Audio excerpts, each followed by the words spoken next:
John, Hi. 1986. Can you take me back there a minute and I suppose tell me what 1986 was like for you, what happened, and also what does it feel like now looking at part of your creations and what we're actually trying to do here in Charlotte at the minute? Yeah, in 1986, we had been in Charlotte for 3 years. We came in 83. And one Labor Day, Maureen Griffin and Jim Griffin, who had the very first Irish pub here, the Red Blazer, had us all, whom they had met, over to meet at lunch on Labor Day.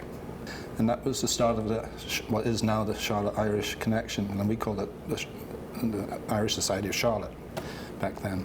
How does it feel now, John, looking at, I suppose what we're chatting about is not only the story of how we got here, but what the future might look like for an Irish community in Charlotte. How does that feel like for someone like you who, I don't know in 86 whether you had the vision that this might be what might occur, or whether it was something that it was just a bunch of people getting together. How does that feel to look on?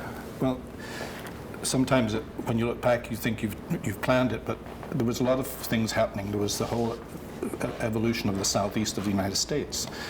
And Charlotte was a very sleepy town back then, and still the area was still textile kind of influenced. Mm-hmm. It was starting to become a distribution center, to be sure, and then banking was taking off. So we kind of came up along that, mm-hmm. and then of course one of the definitive times was probably in 2008 when the financial crisis hit, right.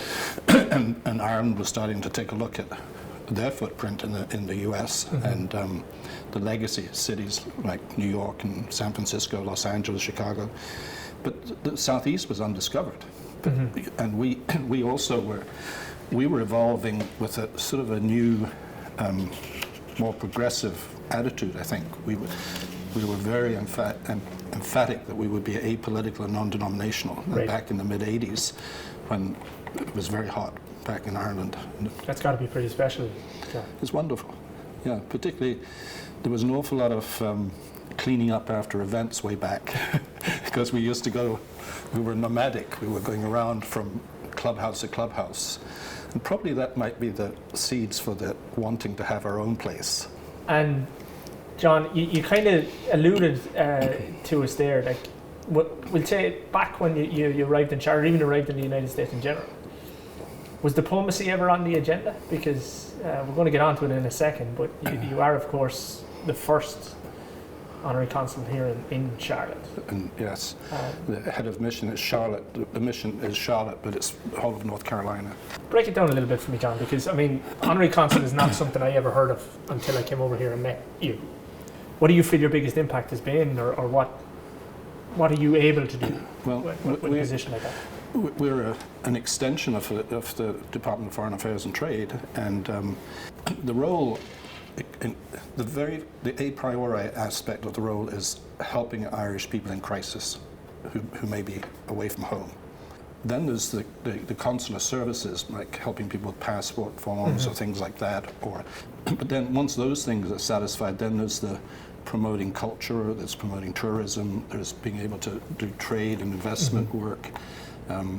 We also get involved with any kind of high-level visits, and particularly we're not getting it this year, but around mm-hmm. St. Patrick's Day there'll be ministers coming. The other thing that is I'm becoming very aware of is the importance of relating with fellow honorary consuls. And there's about 26 here in North Carolina now. That explains how the world is looking at the Southeast, right. and particularly this state. Because the job can be, you never know what's going to come mm-hmm. in from their field. You need to have those people who care, and I think that tends to be the case in the diplomatic circles around the world anyway. Can I ask you to imagine walking in the door of this Irish Centre when it happens? What would it mean, not only to the Irish community, not only the Irish American community, but Charlotte and the Southeast as a whole, to have an established bricks and mortar Charlotte Irish American Centre where we could walk in and be? What do you think that would mean? Boy, one would almost immediately feel you're back home. It would just, either in odors or smells, mm-hmm. whether it's